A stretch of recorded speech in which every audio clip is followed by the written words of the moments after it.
All right, welcome back to Icewind Dale, Rime of the Frostmaiden. We're on our 5th episode. Our adventurers just picked up a quest from a group of dwarves to go fetch a sled full of iron, and they found it being towed away by some goblins. Through some magical spells, they were able to subdue most of the goblins without a fight, and take the sled back before the goblins got on their trail. And that's where we're picking up now. All right, so you guys have just pulled away a heavy sled stacked full of iron ingots, and you can see behind you there's a group of goblins are angry and kind of bewildered and not sure what happened, but they don't seem to be following you right away. I would say we're booking it as fast as we can possibly go. Trucking that thing behind us. Okay. Let's get a group strength check. I know Jesse just dropped down. I'm gonna be real good at this one, guys. Time for my -1 strength to go. Oh, you're negative? Okay, I thought I was bad with my 0, but strength of the mind, not. I thought I was along with the negative. So we're okay. So what we're saying is we are not strong. Hyper strong. We're strong musically, strong mentally, just not physically. So we're doing really great here. Look at you, that pep talk. I wow, that's really good. I got a 12, so not horrible, but okay. 12. Jesse, can you give me a strength check? Strength or athletics would also work if you have proficiency.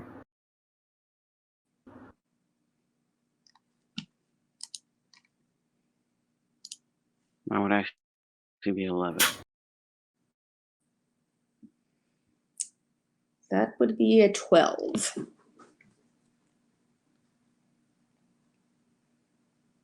I love that there's a game log. I can see what you guys are rolling. Yeah, that was new this week. Right. If you're rolling on D&D Beyond. Yeah. Yeah, because I was trying something where I've got a die in one hand and a roll here. So I probably let me be consistent and just go with the D&D Beyond. So sorry if we're going D&D Beyond. Oh no, I'm rolling real dice. I just think it's interesting that you can see it pop up. I was like, what's this stuff over here? Yeah. I'm 16. 16? All right. So yeah, with that, that's a pass as a group. So you're able to tow the sled through the snow, and with the fresh snow from the storm yesterday, it's pretty easy to pull. It's heavy, but once you get some momentum going, it's easy going. And as a recap, it's still, you guys woke up in the middle of the night basically because you kind of went to bed in the middle of the day yesterday. So at this point, it's still 4:30 a.m. and you're pulling a sled to Bryn Shander. And we make it there by lunchtime, right? I would say, for sure. And if you're going straight there, yeah, it takes you about 8 hours. So yeah, you're rolling in right about lunchtime. It's a new day that has dawned. It's middle of the day. You are able to make it to the city, no problem. What? You're being generous to us. I was so prepared to okay, these guys are gonna come fight us now. Well, yay. Okay, cool. Well, that took a lot less time than it did. I feel like getting out there. It was really just broken up because we went to bed. Yeah, you guys kind of stopped for the night a little early on the first night, and then the next day you got caught in some weather. Yeah. Oh, that's right. But yeah, all together, I think it took you I can go back and look at the last episode, but I think it took you somewhere around 12 hours to get there. Okay. And so, some of that was getting lost in a blizzard. And also looking through the murder site where the Yeti attack was. Yeah. So here you had what you wanted. You're going straight home. You're not like searching for anything. You know where you're going. So you got back in about 8 hours. Nice. I guess the first thing we would do is we would find them. Are they just staying at the inn that we? So that was one thing I realized I skipped over. So they told you to return the items to a shop called the Black Iron Blades, which is just off of the main square in town. And I can bring that up for you on the map.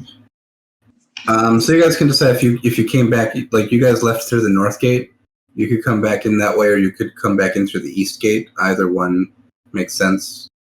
It doesn't really matter if you want to pick one or the other, but Black Iron Blades is about just north of the center of town. Okay. Yeah, I would say we want to like dump that as quick as possible and then cozy up by a fire. It's a good plan.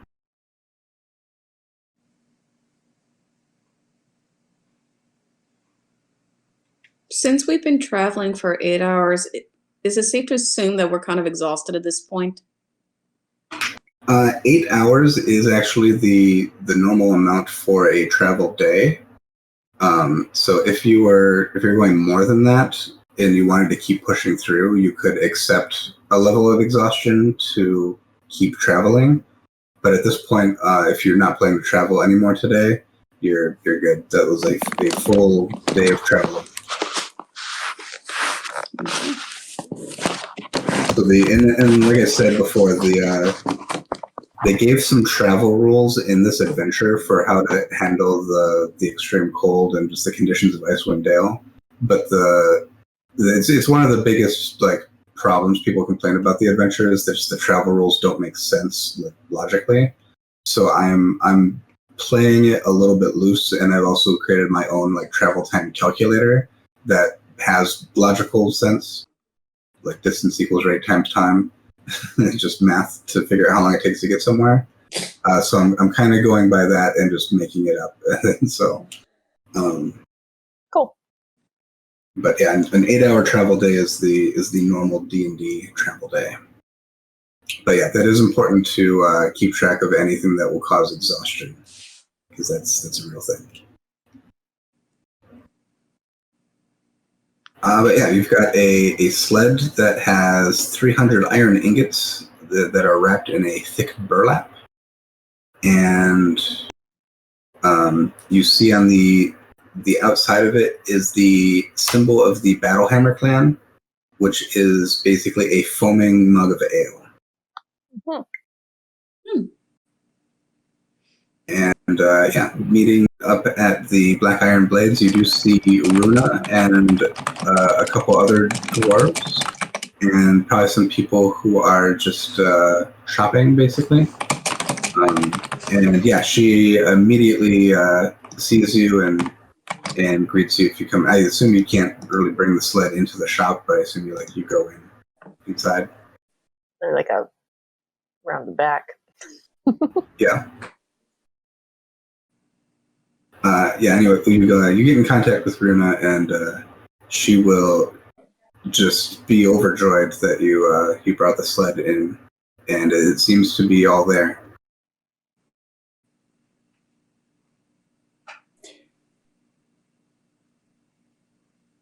So, can I ask her, is the seal of the Battlehammer a part, is that an organization she's with? Could she tell me more information about that? That's our clan. So Brunner Battlehammer is the leader of our clan. Oh. Mm-hmm. And you've heard of this. It's a famous dwarven name. The Battlehammer dwarves. They've also basically running two other cities in the Lord's Alliance. There is Mithril Hall, and there is my brain is forgetting the lore. Isn't Bruno Gauntelgrim? Yeah, Gauntelgrim is the other one. So he is leading basically both of those two cities, and his family was actually originally from up in this area. So there's lots of dwarves across the Sword Coast and across the north who claim allegiance to the Battlehammer clan.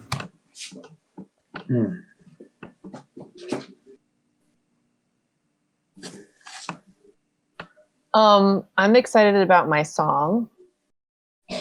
Yeah.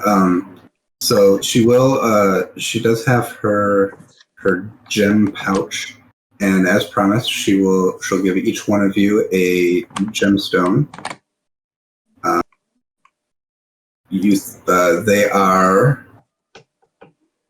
They're opaque dark gray gemstones, and they have red flecks. So they look pretty. And she does say, for any of your other needs, if you come to Black Iron Blades, they sell mainly weapons. You will get a 10% discount on any goods in the shop. There you go. Ups in all the 10 counts? Or is it just in this? Just this shop. Just Black Iron Blades. And if you look around, discount? 10% discount. All right. And you do looking around, they have like swords and daggers and mostly just weapons forged from metals.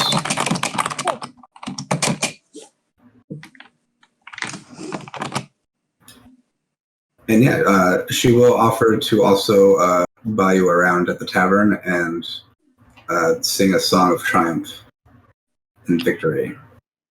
Cool. All right. Is that my song? Are we going? Yeah. Are we going back to the tavern where we met? Yeah, she will. She'll recommend that unless you had something else you wanted to do. Yeah, if they're coming with us, because I think we'd still like to talk to her. So if she's coming with us, then that's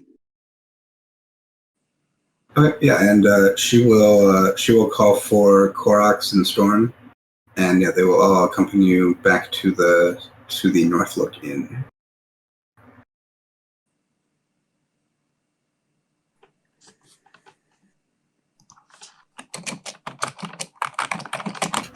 All right. So you head back up the street to the Northlook, and today it's very similar to the other day you were here.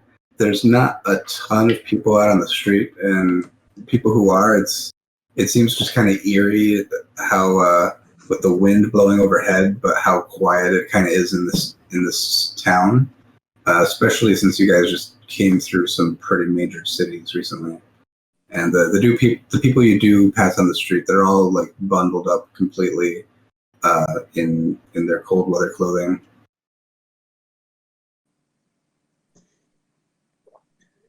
And I will say on the way, you do notice another shop on the next corner. I will let you have permission to see it. You see it clearly labeled. I'm not doing it.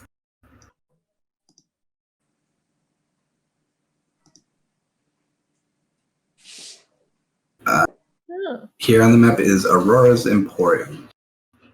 You might be familiar with Aurora's Realms shops. You've seen it in other cities.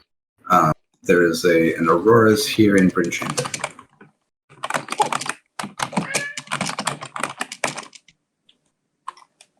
You guys head up to the Northlook, and it's a similar scene to what you saw last time. There's people kind of crowded around in the warm main room. You see Scram Sacks is behind the counter. Oh, scrumpy serving up drinks and food.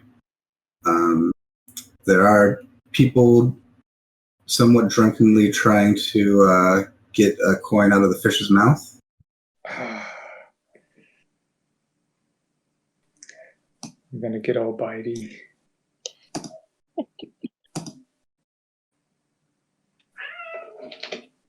And yeah, Runa will go up to the bar and basically order you all a round of ale. And you guys can find a seat in the tavern. I think I'll probably want some of that fish stew again. Some hot soup. Yeah, they've got it's Crusty bread. basically like a trout chowder. Yeah, I'll do that. Yeah, it's a good like hearty soup,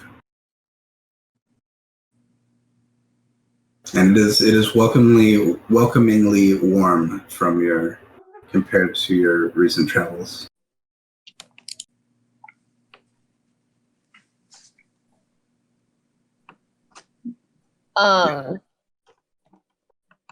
So I guess I'll ask her, has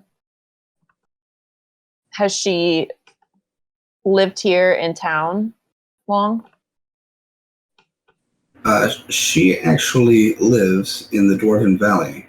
It's north of here. It's kind of if you kept going along that path you were towards Kelvin's Cairn. Mm-hmm. South of the mountain, there's a ravine that the dwarves have dug out and built a home there. That's right. So, what does she think of this whole darkness thing? She never was one for really caring what happens on the surface. She prefers to be in the tunnels. So it's cold up here anyway. So we just it's not a whole lot of difference whether it's summer or winter if you're underground. Have you heard anything about sacrifices? That is a kind of a nasty business. We try to do our business in town away from those times. So that answers your question of we're fair game if we're in the town, so we should not be in town on the new moon. Yeah, and if you're discussing that, she will say that, but also don't they don't look kindly on people who just leave town for a day to avoid it. So don't try to be seen as purposely evading the law. Find a good excuse. So don't game the system. But if you have legitimate business elsewhere in the middle of the month, it's advised to be away if you don't want to be part of the lottery. So I'd like to ask her: does she live underground or just work underground? What are the is people here there a worship? city under there? Yeah, they have basically a settlement. It's not as big as Bryn Shander or anything, but there is a settlement of dwarves that live underground, and they have a mine and Like deep in a mountain type thing. Yeah, she talks of it fondly. It's maybe not as glorious as it was when King Brunner resided here, but it's a good dwarven home. Nice. And as far as who they worship, Something with an M. the dwarves, I think it's Moradin. Yes. Let Yeah. me That's it. You're right. A quick Google. No, that's it. I knew it was something with an M. And now that you said it, that's it. That's mainly the dwarves. Yeah.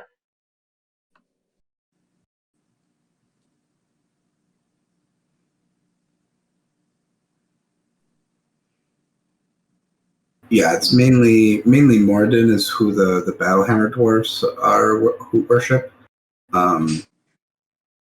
Then there's plenty in the city who have reverence to the Frostmaiden. Like that's the reason all these sacrifices have started up. There are some who worship a handful of other gods. There is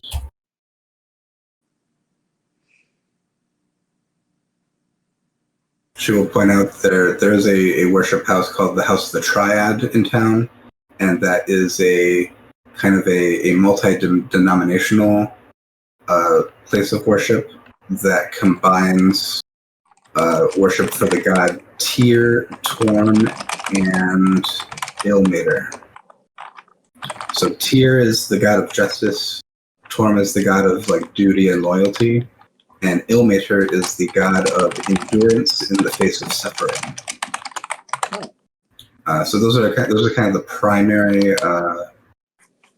faiths here, but there is also in town she knows about the House of the Morning Lord, and that is a shrine to Aminator. And for Jack, that immediately lights up because Aminator is basically another name for Lathander. Oh. Right. There is kind of a long history there, and there's somewhat of a rift in the two churches between Aminator and Lathander. Some people say it's just two names of the same thing. There are others that say Aminator was older and he was replaced by Lathander. And some say that one or the other is like a fake or like a usurper. So sometimes they are. So one worshippers of one will not like worshippers of the others sometimes, but for the most part they tend to get along. There's been instances where someone will send prayers and requests to Lathander, even though they're a worshipper of Aminator, and Lathander will respond, or vice versa. A worshipper of Aminator might send prayers to Lathander and get a response. So if they are the same person, it makes sense, or if they're different people, they seem to be friendly with each other. It's kind of a question that's been ongoing for a long time. But the House of the Morning Lord is in town, so I can reveal those on the map. So the House of the Triad is down here. It's along the road near where you guys came in to further south originally. And then the House of the Morning Lord is kind of over here in the northeastern section of the city. You haven't been over there yet.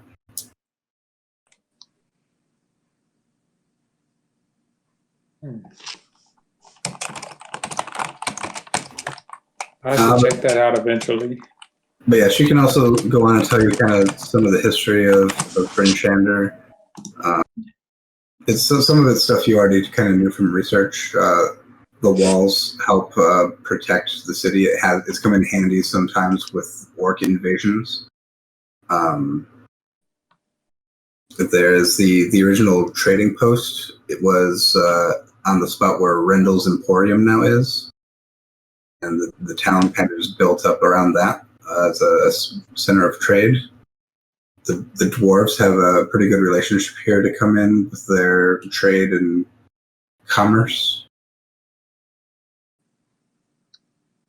I would ask if she has any suggestions of, I mean, I'm sure we'll explain like why we're here. Like we're trying to figure out what's going on with the light, even though she knows that she doesn't really care about it. But if she has any suggestions of who to talk to maybe find out information, or just suggestions in general of how to like navigate this area well, like any tips or whatever. And I think at first she's kind of gonna scoff at that, like you're gonna go up against the will of a god, and she kind of thinks you're being silly about it. We're not going against the will of a god. We're just trying to figure it out. I just want to know what the god wants. So And even if it is a god that's doing it.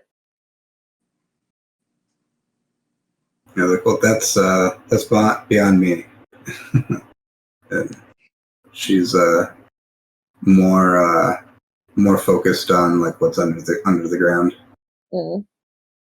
She doesn't like know anyone in town that would be like someone who might be knowledgeable that we should talk to. If you're looking for like a library, just the House of the Morning Lord might be your best bet. I say we go to the House of the Morning Lord, guys. I mean, if it's a place of worship for the sun, we're trying to get the sun back. Mm-hmm. Mm-hmm. A place to go. Yeah. Yeah, I mean that's just another name for Lathander, the Morning Lord. That's my people. What time is it right now? By the time you've come in and had a drink and a meal and talked for a bit, I'll say it's 1:30ish, 1:30. Because I'm kind of hurting and need a long rest. But we can maybe go to if all we do is we go to the library and then come back, then that's fine. And you guys know at basically at sundown, which is like 2 p.m., they do close the town gates. Okay. Well, I mean, we could go just like check out the library, I guess, but I don't think there's any harm in Do that because then we anything can else just go today? back, take our long rest, and figure it out. as long as no one attacks us at the library, the House of the Morning Lord gets attacked, we're fine. It is a worship. So while you're sitting here, you do notice there is a kind of a cheer with someone over up at Old Bitey. Apparently retrieved a coin successfully. Oh. And you see the fish like turns its whole head like towards the room and starts singing. And he sings, "There's a place I like to go, farther up the river's flow. Where it is, I do not know. Must be under all that snow." And then it kind of just goes back to being a fish on the wall. I love this. I've thought- taken out my pen and paper and I have written this down in my notebook. So there's a bonus song for you from the Bitey. fish. I've had too much variety. Old Bitey song. That's amazing. So jealous of the other person, but I'm not saying anything. If you had done that the other night, I would think you're the coolest guy ever. If you had made him sing that fish song. That's awesome. I gotta And get that coin. some of the people in the room sang with him, and people were clapping along with it. That's It seems to be a somewhat common occurrence in this room. Speaking of songs, doesn't Runa have a song to share with me? And yeah, shortly thereafter, she'll kind of she'll stand up and kind of get the group's attention and discuss how you were victorious in a quest. And she'll start singing a dwarven song of victory. And there's some other dwarves in the crowd will sing along. They know it. It's a well-respected tune, and it's in Dwarvish, so most of you, I think, does only Dewey speak Dwarvish? Yeah, I know I do. I don't know if anyone else does. I speak it. Well, Okay. So yeah, it's mostly kind of just tells a story of an ancient Dwarvish victory, but at the end of it, they basically just add your names to it. Oh. All right. Cool. And so yeah, there's you kind of gain some respect, at least among some of the dwarves in the town. Cool. Nice. I also write that song down, by the way. Yeah, I don't have lyrics written out for it in Dwarvish for you. I'm ready whenever you want to. I've got my pen. Your quill. What key? What key are we in? Okay. You put one of your claws in and then start writing. It's a Dwarvish tuning. Yes. Yep. Okay, I want to go have a conversation with old Bitey. Okay, you can approach the fish. There's no reaction so far. I'm going to speak to him in Aquan, and he hasn't heard that in a long time. Okay. Oh. I'm going to see if we can work out a percentage deal. Don't test your luck, Jack. I mean, hey, his people. We both like the water. We both have green parts of us. Why not? Would Bitey work out a deal with me if I brought him? I'd say let's go to the House of Morning Glory now. Brought him some people. I mean, you can ask. What if I bring you more customers? Will you give me a percentage? Hey guys, you Are, want? are you talking to the fish, or are you trying to talk to the proprietor? I'm talking to Bitey. Like our. All right. Directly. I love you both are talking at the same time because that's how it would be happening. And because Jesse and I are just like, what? Sorry, Earl. Fish, so I have to convince you. I just thought I just stepped away from the group. I was talking to the fish by myself. Yeah, go ahead and make a persuasion roll. Okay. Hey, 20. You put up what you think is a convincing argument, but the fish doesn't respond. So disappointing. Could that persuasion roll be used for my party members?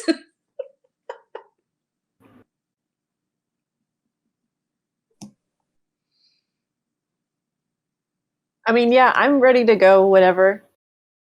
I'm ready to get back for a nap and not feel like I only have 6 hit points. Should we get Jack a room early? Because I'm kind of concerned about him talking to a fish. I'm all right. Leave Jack alone with the fish? Okay.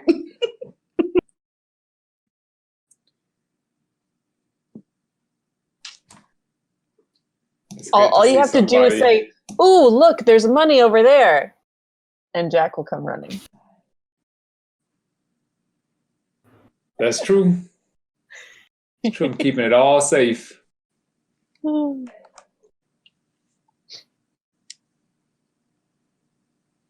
Okay. Are we going to the House of the Morning Lord then?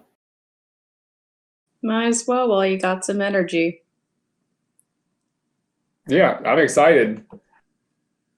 All right, yeah, We'll see how they do it up here. Walk back out, and it's not too far to make your way there. You find it without too much trouble. It is just another reminder of how cold it is outside.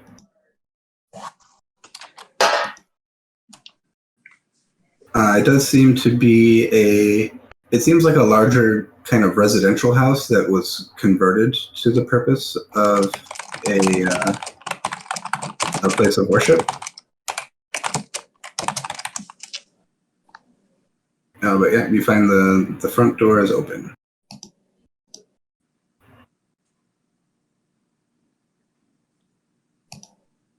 We walk inside. Yep. Well, knock, then walk inside. And you are welcomed by I want to make sure she's a human before I say it. Yep, she's a human priest named Mishan. And she'll introduce herself and welcome you to the House of the Morning Lord. All right. And yeah, you see there is basically like a mural on one wall that shows like a bright sunrise, and there are some candles around it. Sorry, what was her name? Mishan. Michonne. I'd like to ask her what that mural represents. Like, what are the candles? It's just a place to sit and reflect in the light of the morning. And you do see the way it's set up. The candles just kind of illuminate the space like where the sunshine would be shining if it was a real sun. And it's like we hope that one day the sun will regain its rightful place in the sky over Icewind Dale. Do you know anything about that and why it's a problem right now? And she kind of looks at you like, how come you don't already know this?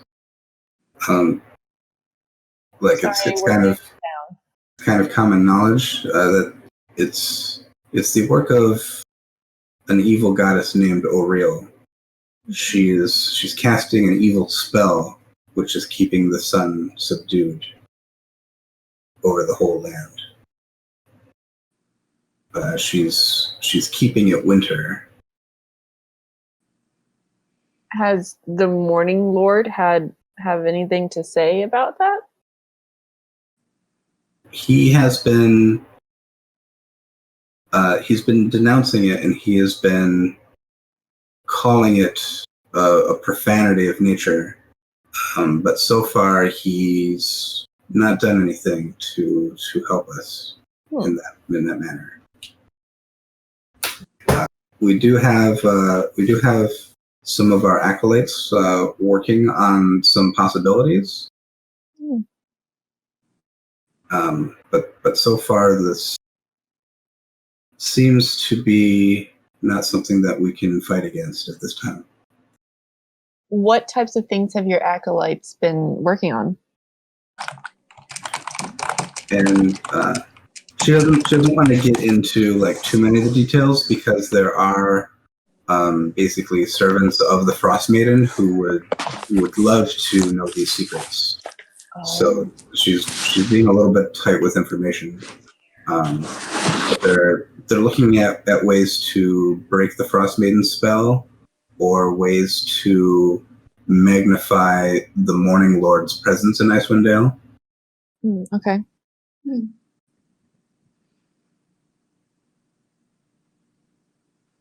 Can we tell her kind of about our mission and why we're here, to maybe kind of like gain her trust? Like, we totally are on your side and would like to assist in any way that we can. We're here to figure something out and to find a way to stop it. And Something yeah, sorry, repeat to that. show our sincerity. Mm-hmm. And basically she's like, yes, that would be excellent. We do need all the help we can get. She's just she's a little bit at a loss. She hasn't had like an adventuring party come and just offer their services before.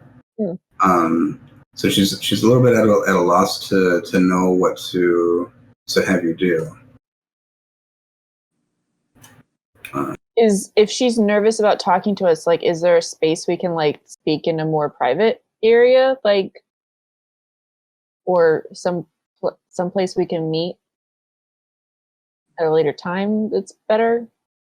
Yeah, because I mean, like, I'd like to ask some, probably, well, at least mention one thing specific.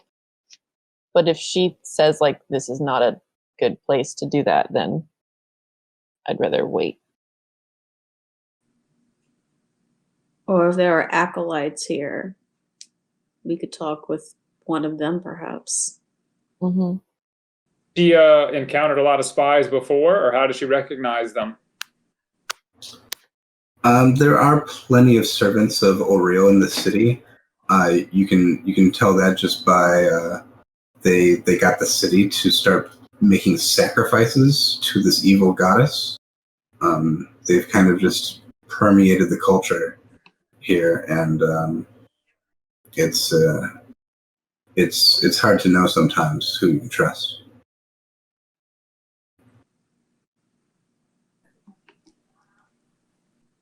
But she'll basically say, "So wait here," and she goes and gets someone who is a rock gnome, and she introduces. This is Copper.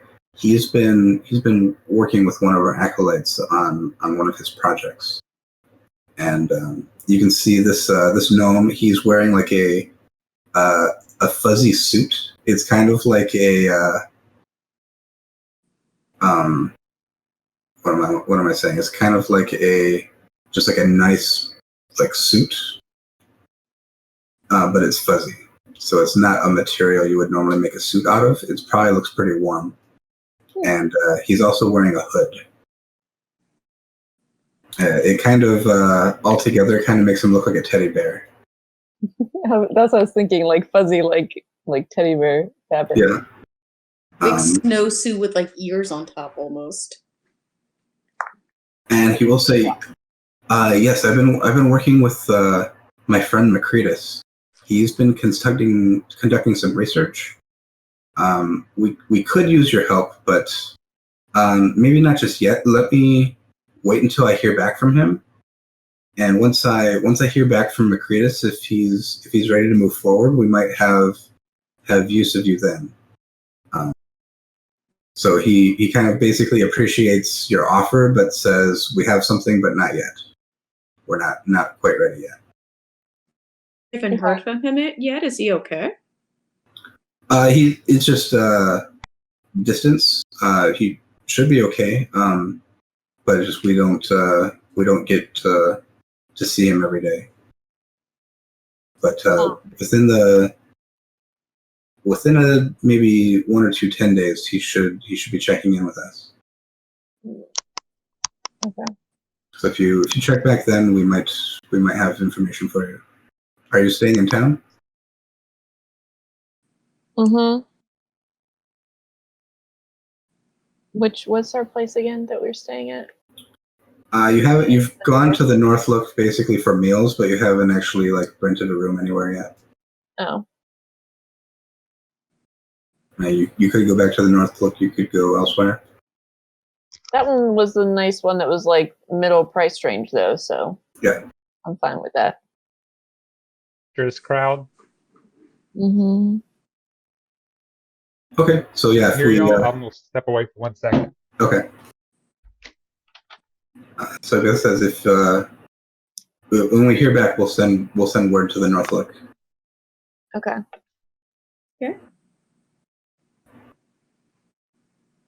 So we know that we need to be back in this town. About 1 10-day period. Yeah, and Maybe in 2. 10 to 20 days is what he said. Yeah. So like 10 days max, we need to make sure that we're here, I guess. Said note for the group that's close to lottery time. Oh yeah.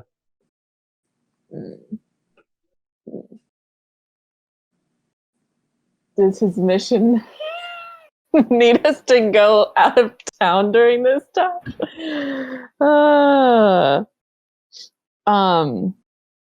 So It seems like his friend he's talking about is out of town. So. Oh, should we go to him? Yeah, just not yet because we don't know if he's ready yet. Oh, okay. So we would go to him in 10 to 20 days. Okay. That works for us. Okay.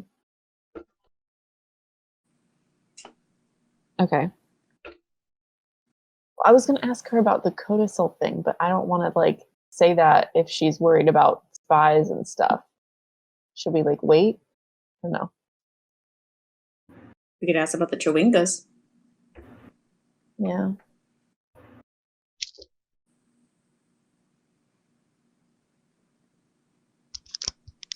Or maybe there are other acolytes we could talk to. As far as who is actually here in the building now, it seems to be just the two of them. Oh, okay. So it seems like Mashan basically like kind of runs the place, keeps it up, and Copper is basically a tenant. He's kind of just like staying here for a bit and kind of helping out. Okay. Well, I will like very quietly ask then, do you know anything about a codicil? And she thinks about it for a moment, like a book. I mean, we do have a limited library here. It's mostly kind of books for school children. I don't know if that's what you're looking for. I feel like I trust them enough that I would say like explain that like there's been a prophecy that says the codicil is key to ending this. Then yeah, she'll be interested in that, but doesn't really know anything about it. She would, but yeah, if there's a codicil that can end this endless winter, then yeah, I'd be interested in finding it too. Okay.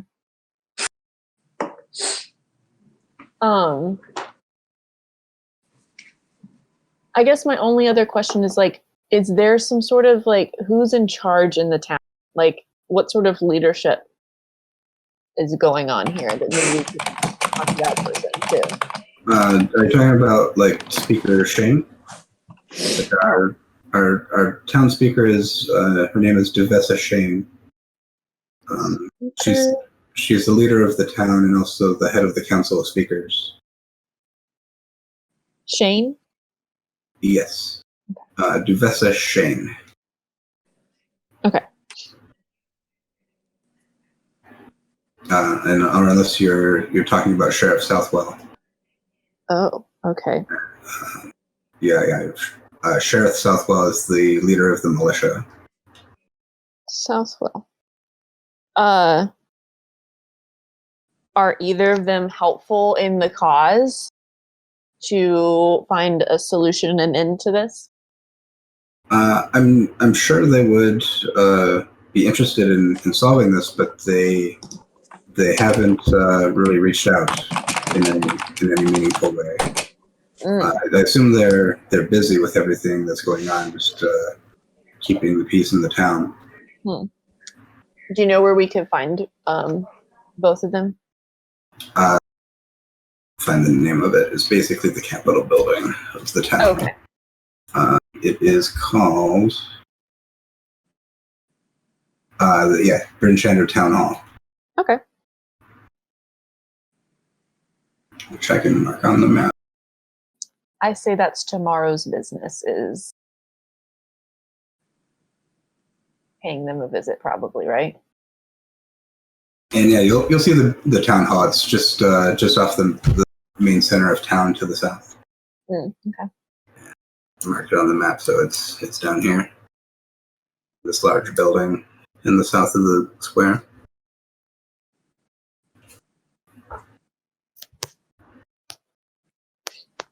Does anyone else have any other questions for her?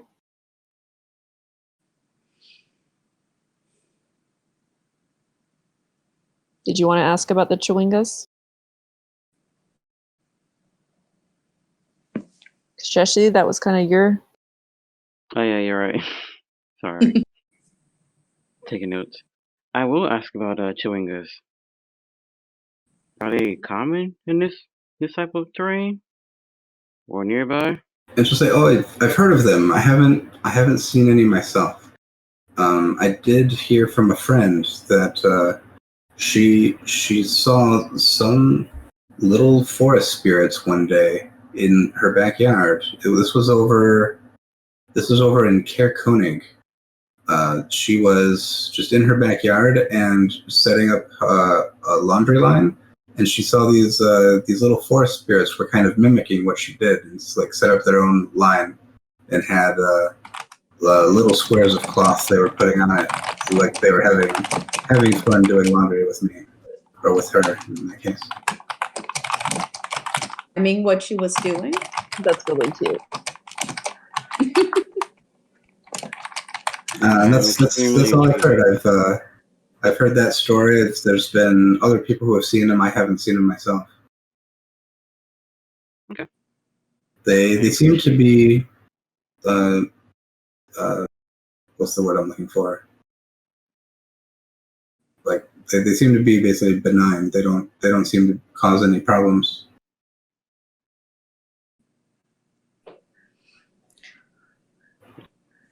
So, Karak Honig. Where's that on the list of priorities?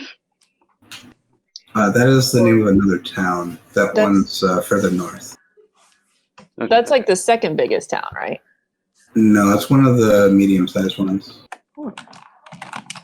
The second biggest town is going to be Targos, which is basically next door to Bryn Shander. Okay.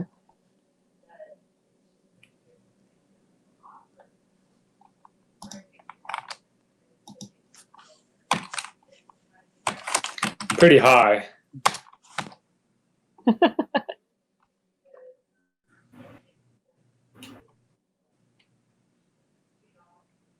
Yep, that's about all of my questions. Oh, did she know about any arcane brotherhood here in town? Let's see. She's heard of the Arcane Brotherhood and knows they're based in Luskin, so they probably have members that come and go, but she hasn't heard anything specific recently. Okay.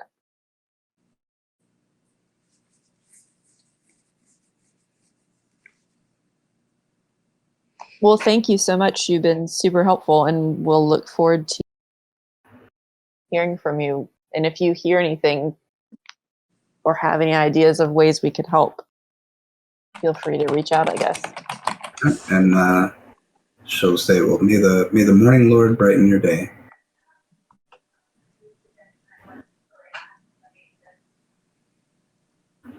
Thank you. Oh.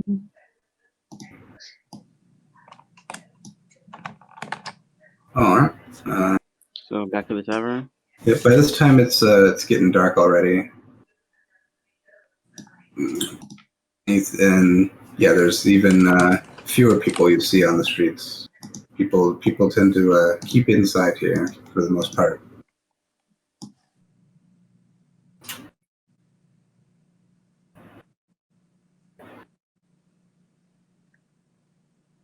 I don't know about you, but I'm ready for a long rest. All right, so you guys just heading back to the Northlook? I would like to, anyway. And see if Or we can rent need the to, I room. Okay. And you guys you're looking to rent a room or several rooms? Yeah. Okay, you can come back in. You can talk to Scramsax about lodging, and it's going to be 8 silver pieces per room per night. However many rooms you want to get.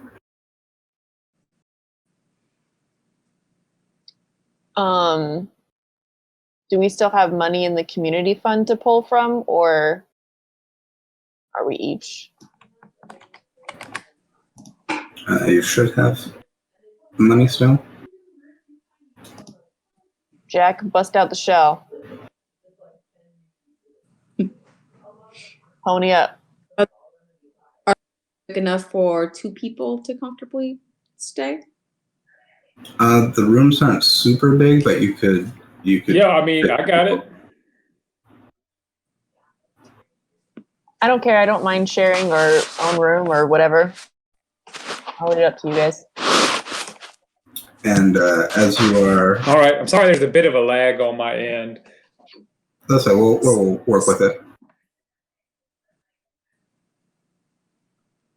It's the time zone change, you know. It's got to go I mean, all me the and way. Earl could share a room. We've been on all kind of trips together. The boys and girls. That's good. All right, you get 2 rooms, and as you are making your transaction, he's going to basically pull out a big registry and ask for each of your names, and he's going to ask how long you intend to stay in the city. How much do I owe you? It'll be 8 silver pieces per room, so 16 silver pieces. We don't really know right now. We're kind of like coming and going. We can be called away at any moment. I just need to for the registry need to put a number down. Do you want to say like 3 days for now, and then we can always change? Something like that? That works. That's enough time to get into a small adventure. Make some money back. Okay, so I said you each give him your name. Yeah. And you're saying you're going to stay in town for 3 days? Sure. Okay. He will record the information, and you get 2 keys to rooms upstairs.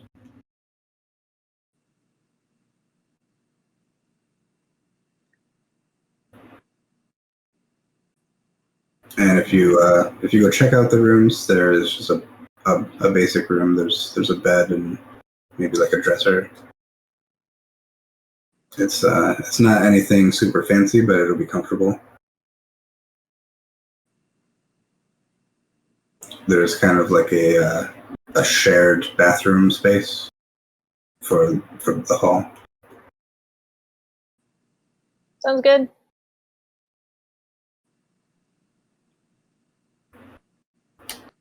All right, and so it's still like early afternoon. Are you just crashing in your rooms, or are you gonna hang out in the tavern, or go explore the city? Are the bathrooms turtle accessible? It's not the best turtle bathroom facility you've ever seen, but you can make do. You've made do with far worse. I'm crashing to get my long rest because I've kind of been like hobbling this whole time, and I'm a little bloody. So I'm gonna like clean. I'm gonna spend like quite a bit, like cleaning myself, use the bathroom, shower, and room, and then I'm sleeping. She's doing the whole shebang. I'm just crashing. I'm really bloody. It's kind of gotten crusty by now, so I gotta get rid of that.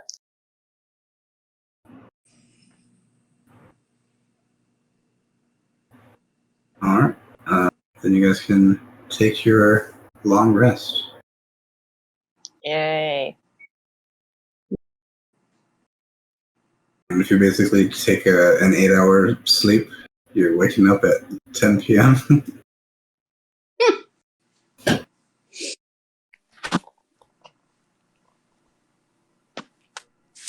Perfect time to enjoy the nightlife.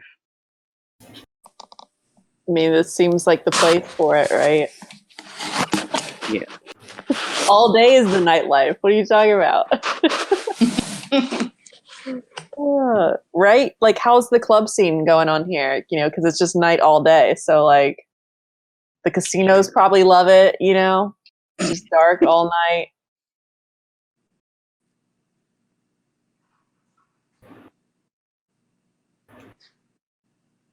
Yeah, I'd say let's go downstairs and see if we hear anything funny or interesting. That's fine. All right. So yeah, you guys head down to a kind of a late evening tavern, and yeah, it's still pretty much just as full as it was earlier in the day.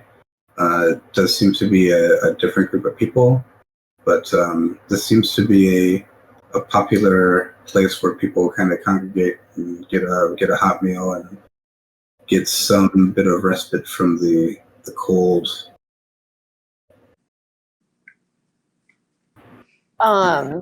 Is there any good? I feel like I'm just gonna like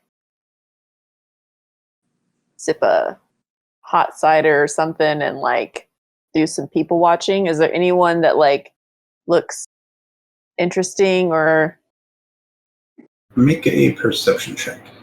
standing out or something like that? Yeah, make a perception check.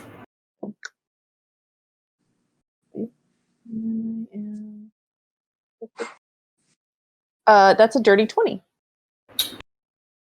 So yeah, very obviously in the kind of back cornered table, there is someone who looks like so out of place, but they're trying so hard to just not be noticed that it's very easy to notice. It's basically this weird, slender figure sitting at this table wearing basically a trench coat and a big brimmed hat and basically scarves around their face. Trying to be like all covered up and sneaky, but they look ridiculous just sitting in the back corner. Okay. It's kind of like most of the other tables are just full of people, and this is one person by themselves. Is there anyone playing any music tonight? There is that the harpist is still there. Oh, that same guy. Can I take out my lute and start kind of like strumming along with him and kind of just like walking around the tables like casually? Sure. So my goal is to kind of like go from table to table and do a little like and then like I'll go over like and kind of, casually like I'm going towards this guy, but like you don't know I'm going towards him, and I'm kind of trying to like go everywhere else first, and then like go up to his, like the those like cheesy things where they go up to your table and like, hey, we're playing music right by you. Don't you enjoy this? Okay, go ahead and just make a general performance check. Okay. I'll do that. You're kind of adding like deception into it, but I'll just have it be performance. I'm just like casually going around, but like I'm making my way over to him like last, I guess, essentially. Ooh, okay, that's so that should be a 19. Yeah, okay. You kind of succeed at your ruse of being nonchalant. Yeah. You see the harpist is a little bit annoyed at seeing you again, like kind of steal his show. But he I'm being doesn't. very casual about it. I'm not like He doesn't do anything about it because he doesn't want a confrontation like last time. Okay. And so this guy, is he in a booth? The weird guy, yeah, it's basically like a table. Okay. Near the back corner of the room. He's kind of in the corner. Okay, and can I like lean over like into his booth and just kind of like sit and like strum like by him, but I'm also like super like looking like to see how he reacts to me and like if I can get any other details. And like as soon as you get close, you basically hear a voice say, "No, thank you. No, sit here." And I think I just ignore that. He's like, "No, sit here. No, sit here." I'll just be like, "Can I play you a song?" No. Can I notice anything more about him, like closer up? Make another perception check.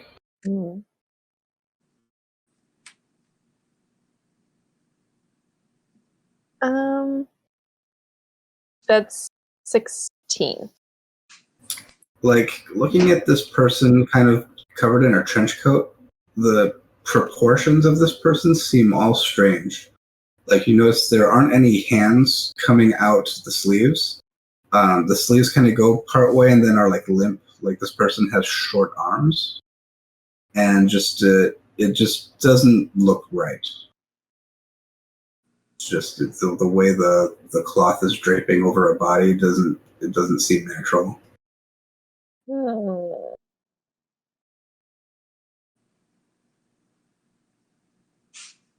I'll give him an old friendly pat on the back. It'll keep talking and be like, "No, sit here, no music." Okay, I will kind of just like, oh, whatever, and just like turn around and like kind of make another like around the room, but like kind of like keeping my eye on him too, if that makes sense. Okay. And then I'll just make my way back to the table with everyone else, and I'll kind of like really hushed, kind of be like, that guy is weird. Like, we need to keep an eye on him. Something's going on.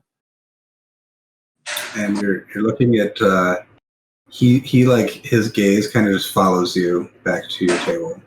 Okay. Watching you now. Oh, okay. He like, how close is he to old Bitey? Kind of the opposite end of the room.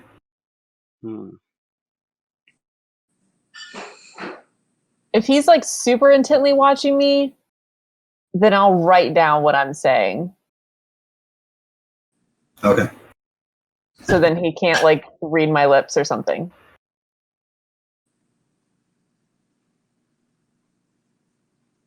So Yeah, I'll kind of like write something and be like, guys, I just thought of this song. What do you think about this? And like, I'll kind of like pass it around. But it's kind of saying like, this guy's like, we need to like. Like, I'll step back a moment. What has everyone else been doing while Dewey has been playing her, you said lute around the room? Yes. I've been trying to convince Jack to try another shot at old Bitey.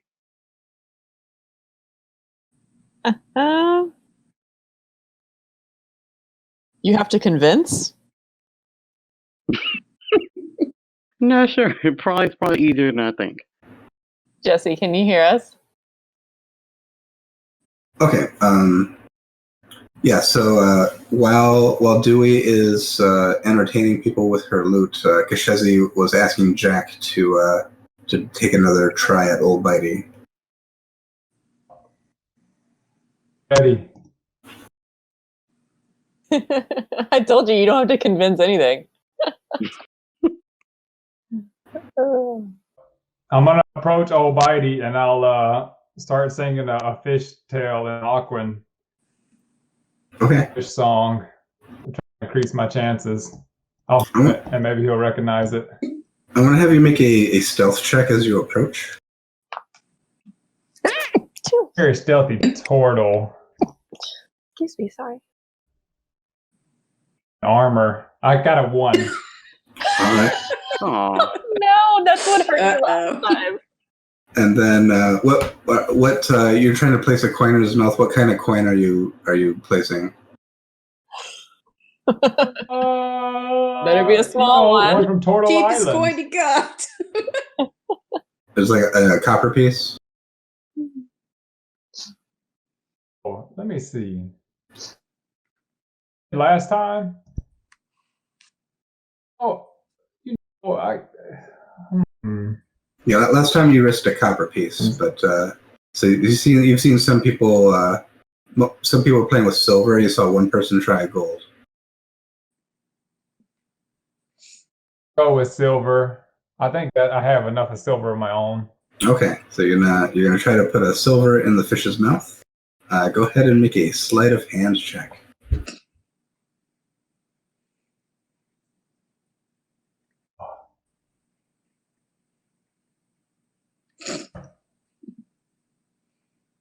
Bitey. What was it? 4. Okay, so we were just at a point where Jack was clumsily approaching old Bitey with a silver coin, and just before he even gets to the mouth, old Bitey, his head just snaps up and like slaps your hand away, and you drop it, and it kind of rolls away under someone's table. Oh no, I'm going after that. All right, yeah, you can awkwardly the coin. Yeah, you can get it back, but it's a little bit awkward with some other people there. But they'll scoot their chairs back and allow you to fetch it, and some others are laughing at your failure. My shield just pushes those guys out the way as I dive. Yeah. Oh, good. All right. I don't know. I'm gonna.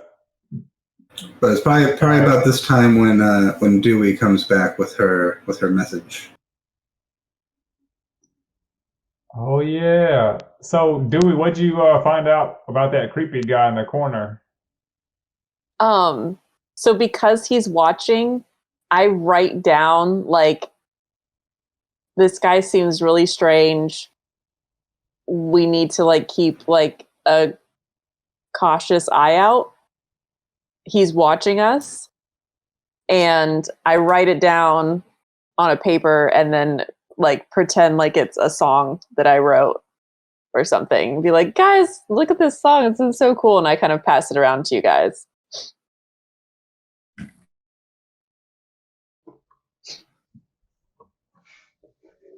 Thankfully, I can read.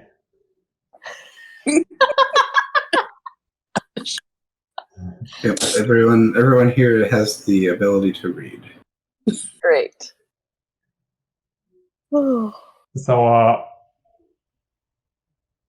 okay, so what am I reading? I pretty much just say like, we need to like keep an eye out for this guy. He's suspicious. He has a like, just something seems really off, and we should probably like really watch him or follow him if he goes anywhere. But he's watching us, so we need to be careful. I think I could go to the bar and Baggy. while I wonder if there's like more than one person in those clothes. Yeah. maybe one of us can go to the bar and Where's our timekeeping candle at? What time of the evening is it? It's after 10 p.m. when you guys came down. Okay. You guys kind of took We all your ordered. sleep in the middle of the day. Did we all order drinks or late night snacks? You haven't yet. All right. We might as well tuck in so we can watch the guy or person.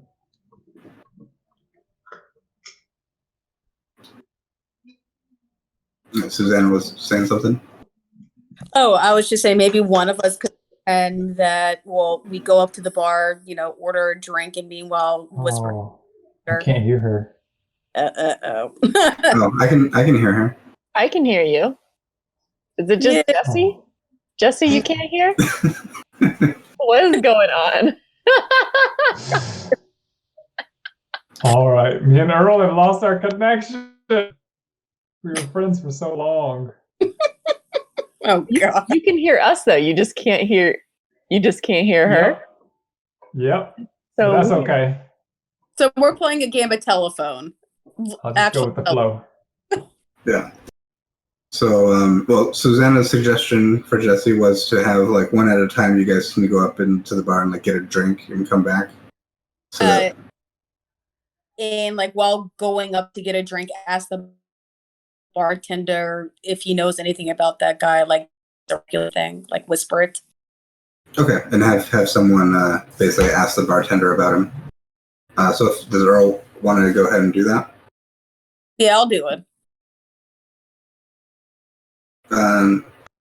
Yeah, and so Scramsax is there, and he basically that's a weird one. He's come in a few times before. He always picks that corner, never orders anything. Other guests kind of just keep their distance. He's not hurt anyone or harmed anyone, so he's free to be here. But yeah, I don't know much about him. Has anyone ever? What does he drink? Oh, I guess he doesn't drink. I'm gonna send him a drink. Okay, yeah. If Jack wants to order a drink for the strange person, can do so. And you see a moment later they have one of the waiters takes it over to the table, and you can hear him say, "No, be here, not here, no, sit here," and kind of like refusing the drink.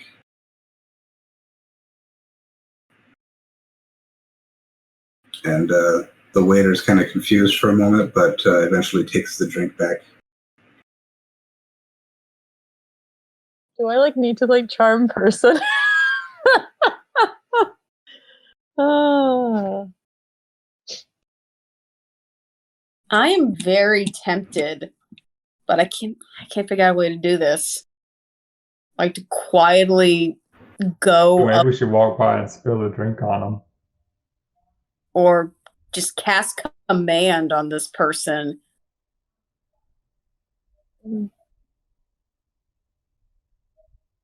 I could cast command on this person somehow subtly. We could command him to come to us. If you want to, you can give it a try. But that would not be subtle at all. Yeah. Same with the charm. They know, if I were to charm him and it fails, he would know that I'm charming him. Yeah. And other people here would see you casting spells. Okay.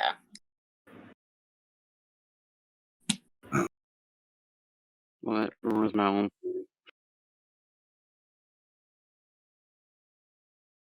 I mean, I just want to watch him for right now. If he leaves, I would want to follow. See where he goes. I feel Yeah, Okay. I'm down with a stakeout. Next, so the yeah. barkeep. Sorry. Oh, go ahead. Have we ever asked the barkeep if he knows the whereabouts of Dizon or heard of him? I don't remember if you had. I think you asked someone that last time. But yeah, he hasn't. Scramstacks hasn't heard of Dizon.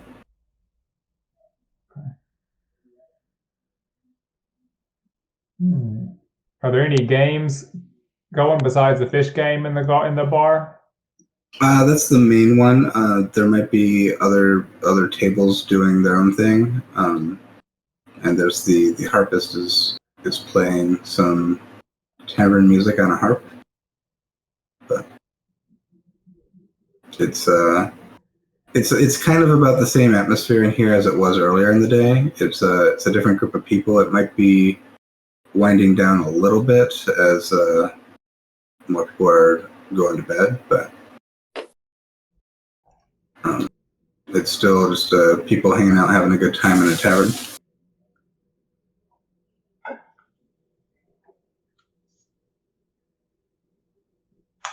And except for this one kind of outlier.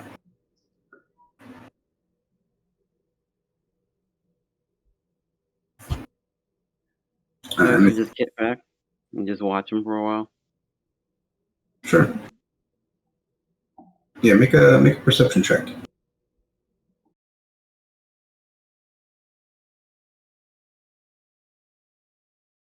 Got a 1.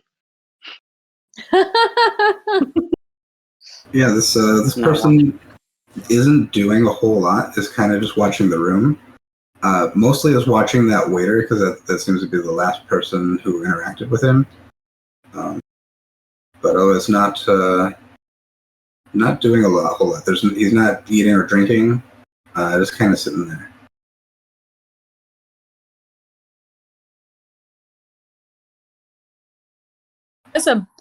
The innkeeper and the barkeep would allow somebody who's not using services to stay. I mean, it's really cold outside, so it's kind of just seems to me like a courtesy. People can just come in out of the cold, and as long as no one else needs the table,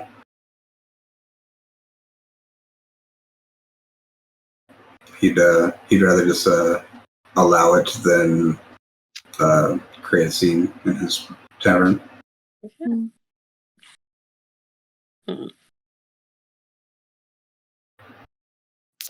So if we just kind of keep an eye on him, does he stay? How late does he stay here? So far, I'm trying to figure out how to answer your question. I'll say if you're asking around, the actual tavern room here doesn't close during the night. Mm-hmm. So if you've asked Scramstacks about this person who's been here before, usually stays a few hours here and there and then leaves. He's not doesn't seem to keep a regular schedule. Okay. So I'm gonna wait for whenever he leaves then, and then like I want to like sneak follow casually. Is everyone kind of following along with that plan? They're asleep. Jesse's I can quiet. hang out. Test, test, test. Yep, you were just the beginning of your sentence was cut off. I mean, I can hang out and watch them. Y'all can go up and sleep. You guys already kind of went to sleep. It was like 2, 3 in the afternoon. Everyone kind of went to sleep. Oh, that's right. So you guys are kind of up at night. You kind of started that with the previous night and getting up at midnight. I mean, I'm a cat, so like that's what we do, like sleep in the day. That's not what turtles do. Yeah, everyone's on Dewey time. Yeah, come on, guys. Now we like prowl after things in the night. No, I get charged up by the sun. I worship the sun. Well, you picked a bad place for it. Yeah. Yeah. So if he starts to leave, like I'm totally gonna do like the tailing type of thing, where like he's far enough away where he can't, like see me, but like where I still keep him in eyesight, and I like. Well, so far he hasn't left. Okay. Well, I'm just saying, whenever he does, I'm pretty much waiting for that. Whenever he does, I'm gonna do that. Could I do like an insight check on him to see if I notice anything unusual for like what he's wearing or anything? Sure. Go ahead and make an insight. Come on. Oh, come on. Fine, I'll go normal dice.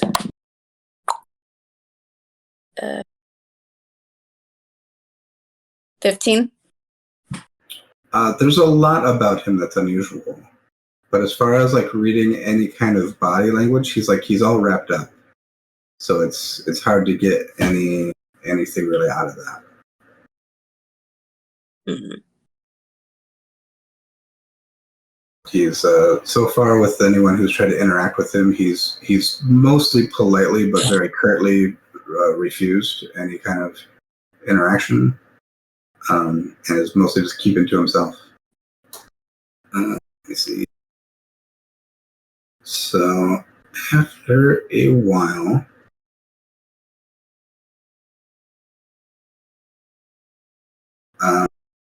if you're basically just sitting in here for a while, mostly looking at this one weird guy, but you do happen to overhear some other patrons like having conversations. Mm-hmm. Have someone roll a d10 for me. It doesn't matter who. Just I rolled the 0, which I guess is the 10.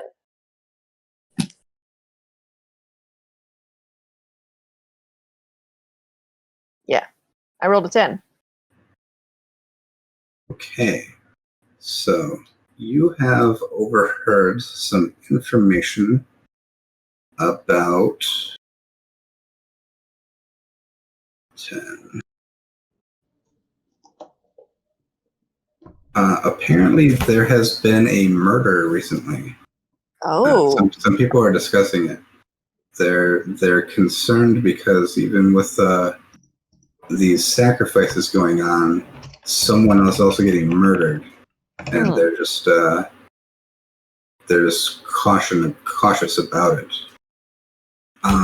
Yeah, apparently it was a dwarf a couple days ago.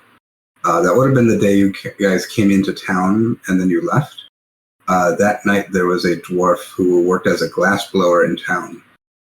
He was found with a dagger of ice through his heart.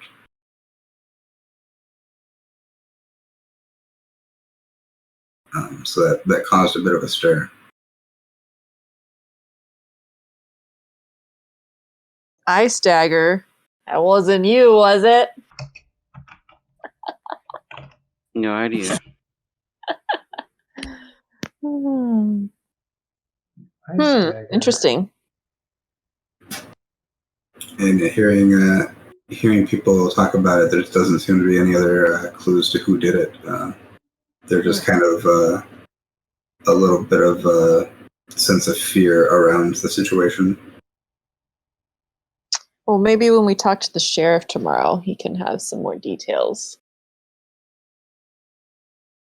And you want to roll another d10? 7?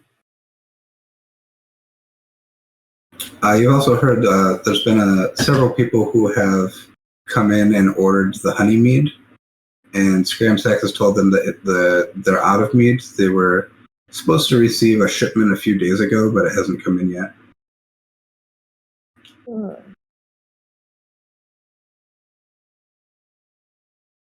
Is that something we Really? can go to Scramsack and ask him why a shipment might be delayed, or has that happened a lot recently? It happens sometimes. I mean, conditions around Icewind Dale aren't that great.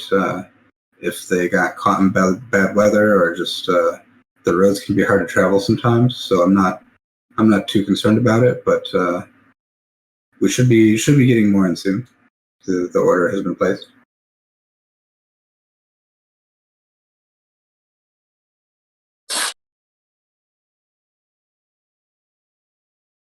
And yeah, so far that one strange person hasn't really moved. A couple other groups have gone up to bed. There's a couple of new people have come in here and there, but overall the population has dwindled slightly as it's getting later in the evening, or kind of early morning now.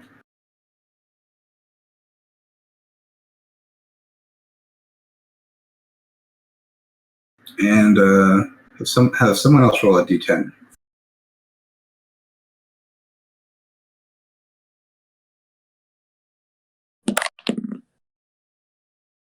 3? Yeah. After talking about the murder, that group kind of has talked about some other stuff that's been going on, and they wonder about in Caer Dinaval. Apparently, no one has seen the town speaker for a long time. Kind of the official word is that he's fallen ill, but some people think if this murderer has gotten to him too, and they're covering it up, or if there's some other conspiracy about what's gone on, why no one's seen or heard from the town speaker for so long. Caer Dinaval, was that where that story about the Chewinga was too? That one was in Caer Konig. Caer Konig. Okay. So from your previous research, Caer Dinaval is where a long time ago they've built a castle, and that castle still exists today. In Caer Konig, several times they've tried to build a castle. Like Caer Konig and Caer Dinaval are kind of rivals, especially with fishing on the same lake. And they're always trying to like one up each other. But Caer Konig keeps trying to build a castle, and just no one there knows how to do it right, so it keeps like collapsing. So they don't actually have a castle, but Caer Dinaval does. If they don't have a castle, what do they have? Chewingas. A pile of rubble in their town. God. It's still a town. They're not a town with a castle. Okay.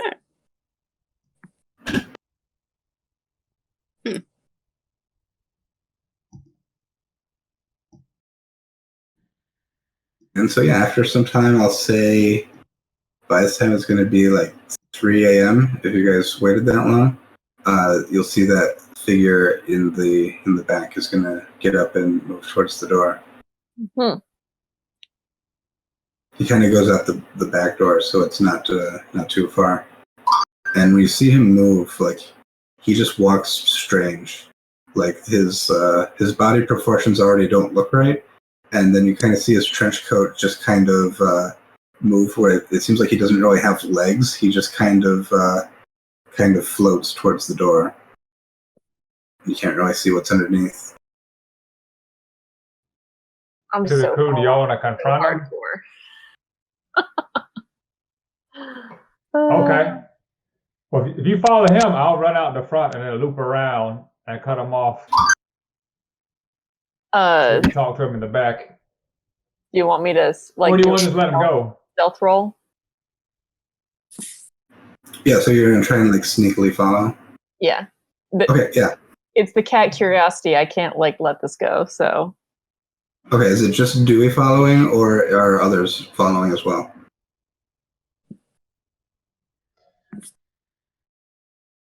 I'll probably I'm loop gonna leave out it to and Dewey. loop around. I'm Keep an eye on Dewey. probably gonna stay in the tavern just see if I hear anything else unusual. Okay. I'll come back to that. And is Kashesi staying or going? I am actually going with Jack. Okay. So Kashesi and Jack are you're basically gonna go out the door and wait there to watch Dewey. And Dewey's gonna try and follow the person. Yeah. Keep our distance. Okay. So Dewey, what was your stealth roll? 15. 15? Okay. And I imagine you're waiting a little bit to make sure they don't notice you following right away. Yeah. Okay. Yeah, it doesn't seem to notice you following. They leave the tavern and turn and go down the road heading south. Okay. Can I say I'm going to like wait for a moment when there seems to be kind of like a more alley like without people, and I think I'm gonna like try to like pounce on him and like pull his trench coat off. You don't see any other people around outside at this hour. Okay. There are occasionally like torches lighting some of the intersections. Yeah. And there's most of the other buildings around you right here are not lit up. You see the lights in the tavern around. Mm-hmm. But other like residences most people are asleep at this time. So there's not a lot of light and there's not a lot of people around. Okay.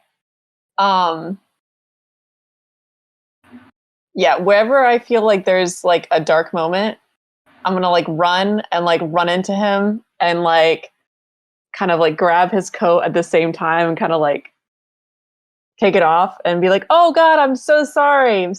Like totally try to like play it off as an accident, like I ran into him. But yeah, I want to like try to get the coat off to see what's going on. Okay, I'm trying to think of the best way to do this. I'm gonna treat this like a grapple, Okay. even though you're trying to like grab him, but then like take his clothes off. Okay. So go ahead and make I believe it's an athletics check. I'll search grapple, but how would you feel about like a sleight of hand? If you were trying to like maybe like unbutton it like one at a time, and you want to like do a sleight of hand for each button. Okay. Maybe. But if you're trying to like disrobe someone, I don't think you're gonna do that sneakily without them noticing. Okay. That's what I'm curious about. Like, how are you okay, so it's like you run into somebody and like I grab onto his coat to like, as I like kind of like fall with like to keep myself from like falling and like kind of like rip it up. That's kind of like my thing. Yeah, and so that's I'm treating like a grapple. Even then, like you run into someone, you can do that, but then like grab it and pull. I'm gonna call that athletics. Okay. Tail twitching, and me and Kashesi move in closer for support. Well, are you doing this far enough away that you don't think that Jack and Kashesi would see you? Or no, I would prefer that they see. Okay. So I'm saying you're like halfway down the next block. You're not that far. I would prefer that they see, so I'm like, I don't want to do this too far away where I don't have backup if something crazy happens. You might even, like, before you run ahead, you might even, like, stick your head out and, like, signal to them or something. I got a 16. We just see the cat wiggle. Yeah. Oh, you like You see the cat wiggling. crouch low and like wiggle. Yeah. Oh no, it's totally like with, I'm like doing this and like the butt's wiggling and the tail's up like this, like already, and I the like, pupils dilate. yeah, and I go for it. Okay, yeah. So you get into your pouncing position at just the right opportunity, and you run in and bump into this person, and they weigh less than you thought they would, so you kind of like trip over them. But you grab the trench coat, and it just flies right off, and you see 3 kobolds just shout, "No!" All of them shout, and then they like run and scatter in 3 different directions. I knew something was weird. Kobolds. Okay. Yeah, you found 3 kobolds in their trench coat.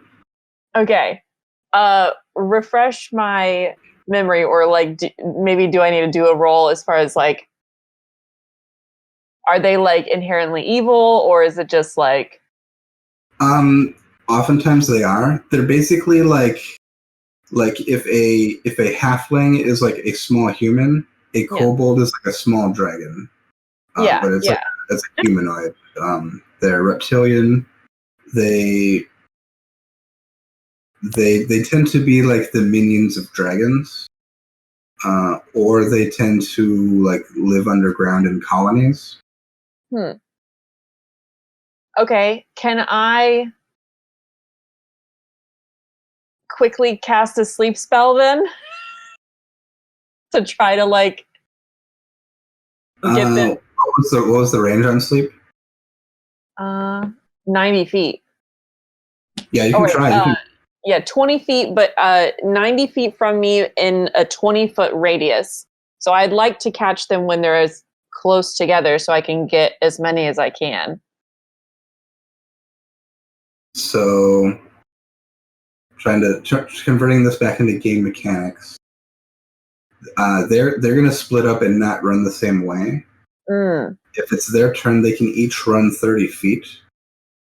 So if they ran 30 feet all in opposite directions, is it a 20-foot radius or a 20-foot diameter on sleep? I can look it up. It just says 20 feet and has a little sphere picture next to it. Within 20 feet of a point that I choose.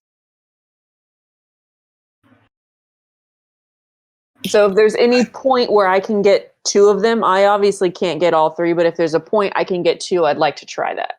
Yeah, I don't think you can get all 3 because they would have gone in opposite directions. Yeah. But one of them's going to be running back kind of toward the tavern where you came from. So you have other friends there. Yeah.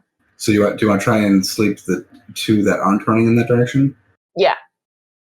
Okay, I will. I'm not going to math it out. I'll just say you can get them in your spell. Oh, good. But you have to roll for it.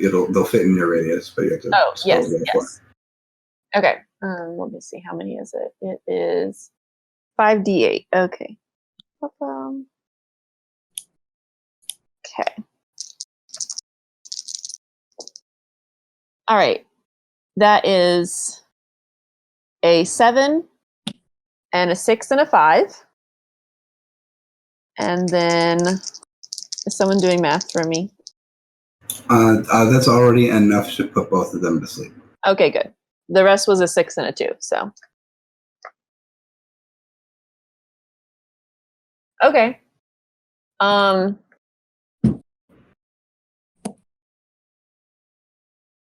If I put them to sleep. Right there. So you've cast the spell. You've got 2 of them, and you know that you've done this spell before. You know what it's like when you've put creatures to sleep, and so you've done the magic, everything correctly to make this happen. But it seems to have no effect. Are they immune to charm? And they keep running. No. As far as you know, from what you know of kobolds, that's not a natural thing they would resist. Okay. I'm gonna like yell at like I'm gonna yell to like Jack and Kashesi to like get that other one, and I'm gonna like book it after one of them so I can at least like tackle one. Okay, are you trying to follow the one that you're asking them to? So you're like 3-on-1, or are you following one of the other two that you? I'm gonna let them take that, and then I'm gonna try a different one. Okay, so I'm gonna switch back to Jack and Kashesi. So you're there. You see this all happen, and you see these this trench coat get revealed, and these three creatures come out of it. One of them is running back towards you, and it's starting to from its point of view, it's turning left. You see it turn towards your right, down the street, heading to the west. And I'm gonna yell like, grab him, like not to kill, but like I want to like interrogate them and figure out like what in the world they're doing here. So I'm just gonna yell like, grab him, and then I'm gonna go to the other guy. But yeah, so that's what you hear. Yeah.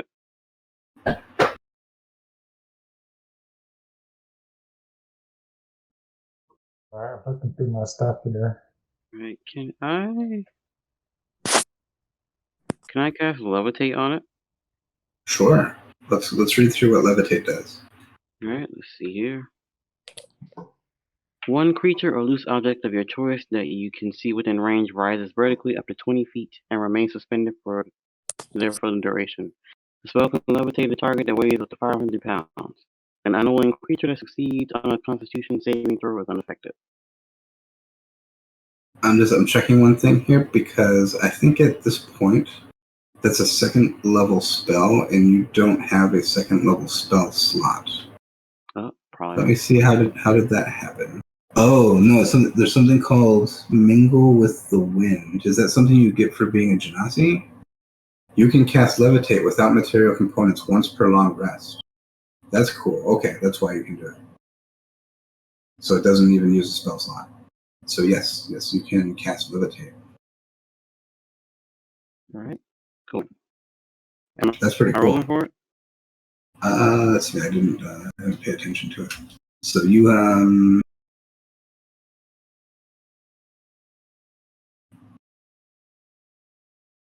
I don't see where you need to even roll. So one creature of your choice that you can see within range rises vertically up to 20 feet and remains suspended for the duration. An unwilling creature has to succeed a Constitution saving throw. Got it. So your Constitution save, that's going to be a 13. So I need to roll a Constitution saving throw. He fails. And you see this kobold start lifting up off the ground. It's kind of just past the intersection, just to the south of the tavern. Okay. Ping the map. It's right about here on the map. And yeah, you can. I think you can raise it or lower it as much as you want, up to 20 feet.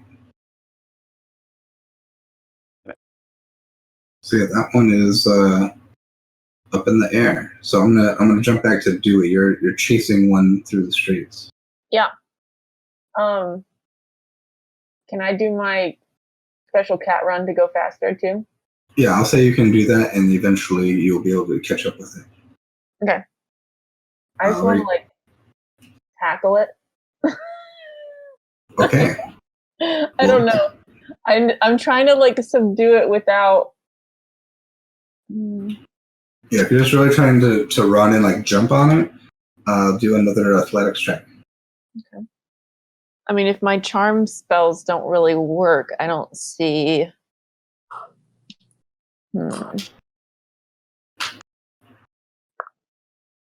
Okay, that's 17. That's good.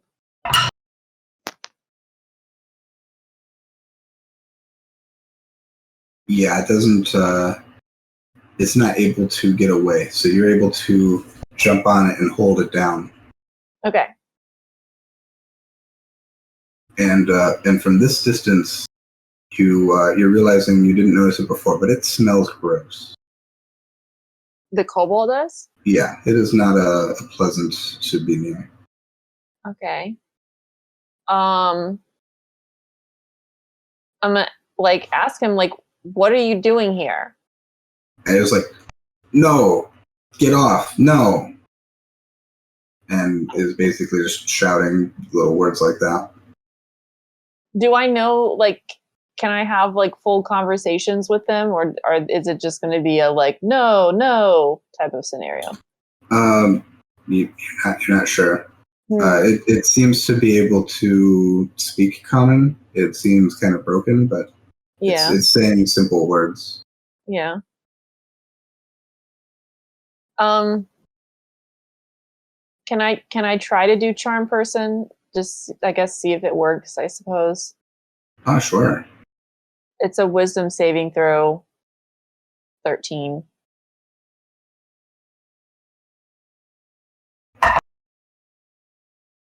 Wisdom is... Yeah, it is charmed. Oh, so that worked, but not the sleep. Okay.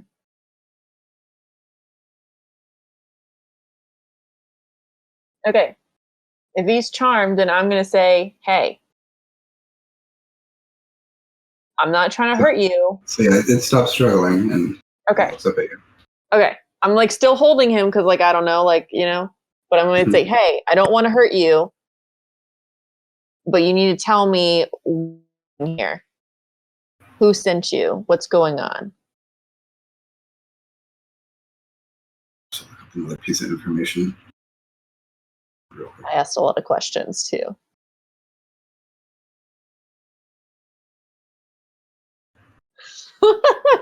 No, this is really good. I wasn't prepared for this at all. No, I just thought Austin Powers like, who does number 2 work for? Yeah. So yeah, you're asking who do you work for, and it's going to say Veline Harple. And when it says that, it's going to disappear. What? It just you're holding onto it, and it's just gone, and you like fall into the ground. It has just like popped out of here.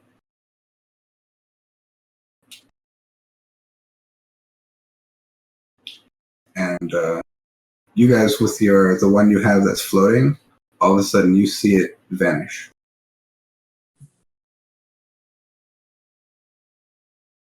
Okay. I run back to the other guys and I'm like, did you catch him? Yeah, I have him. He kind of disappeared in midair, though. Oh, mine disappeared too. I had one too. Something very weird is going on. So I tried to put them to sleep and I know it worked, but somehow they were resistant to it. And that was strange. And then I was able to charm one and they told me that they work for Veline Harple. And then he disappeared. Isn't that weird? What are kobolds doing here? That's so You see weird. the trench coat that you pulled off is still on the street. Oh, okay. Should we inspect that for clues? Sure, why not? Yeah, I'm gonna go over and try it on. Okay, it is too small for a twirl, and it smells gross. I Smells don't mind that gross. so much. It smells like, if you're interacting with it, it smells almost like rotting meat. It's just It takes me disgusting. back. Yeah. Okay, is there anything like, do we need to do like inspect or investigate? Like, is there anything in the pockets? I'll say you don't even have to roll for it. You can. It does have several pockets, but going through it, there's nothing in it. I like pockets. Hmm. Is there a hat nearby too? Didn't they have a white brim? Yeah, there was like there's like a hood on it and like a scarf. That'll be there too. I'm gonna get that scarf. Okay. It is also like in need of a good wash. It's okay. Whatever these things were, whatever they got into, just smells terrible, and it's on their clothes. Um, Do they have any magical? And you said magical properties to them?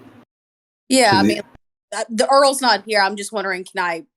Maybe that's more for the group to look. well, yeah, I was just thinking, because to me, I'm wondering if it's some sort of spell, like if she's cast some sort of something. Is there a way to do some sort of maybe like arcana check? Like if that sounds like some sort of something like, so, okay. I guess I want to try to think if I know, like kobolds disappearing, like that's a weird thing that there has to be some sort of magic involved, I guess.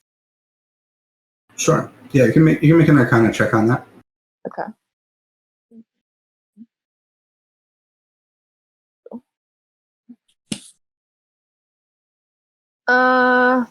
11.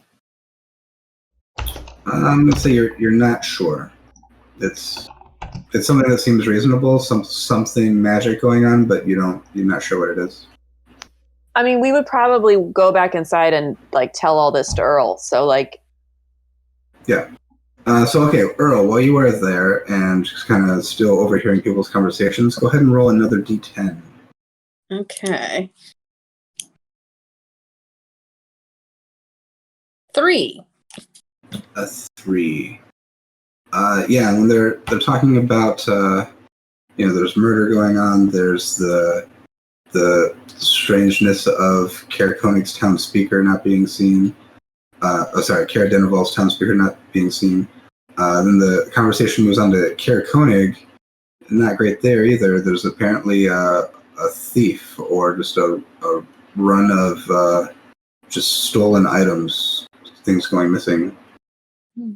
So just talking about the woes of the 10 towns. Okay. So it's another kind of rumor you overhear. But yeah, shortly thereafter, you see your group comes back in. What'd you find, guys? Man, there's so much going on. It's a wild morning. Yeah. Rumors for you guys. so I guess I'll I'm kind of trying to explain that it just was like define three kobolds and how they smelled like rotting meat and how I caught one of them. Oh yeah, and how they couldn't be put to sleep for some reason, and that was weird. And then I caught one and charmed it, and they told me they worked for this one woman, and then they all disappeared. So it was very strange. Could I do an insight check on why the sleep spell might not have worked? Or maybe a history check of a woman? It would be more like an arcana, I think, if you're trying to figure out why magic didn't work. Okay. What the heck? I'll try that.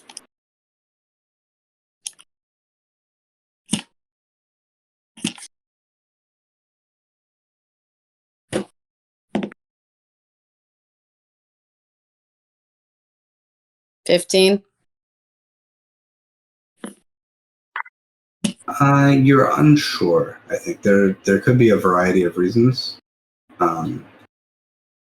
Some spells only target a specific kind of creature. Some types of creatures are resistant to spells. Some people could have magic items that make them immune to certain effects. There could be some other spellcaster interfering with the spell. There's lots of possibilities why magic can go wonky. And you're kind of already in an environment with wonky magic suffusing it. Okay. Anyway, I think we need to find out more about this information we can about this Valine horrible person, because obviously they're powerful at magic, and probably the bad kind if she's using kobolds to work for her, and like, I guess trying to find information like in the tavern or something. And meanwhile, I'll sort of relay some of the gossip I've heard in terms of within the 10 towns that there's been increased thieving and that sort of thing. So maybe there could be connections. Mm-hmm. But I would say, like, in the morning, if we go down to the town hall, we can also ask about that Valine. Mm-hmm. I'm dropping an image into the chat. Say? As I put an image in the Discord chat. We caught you.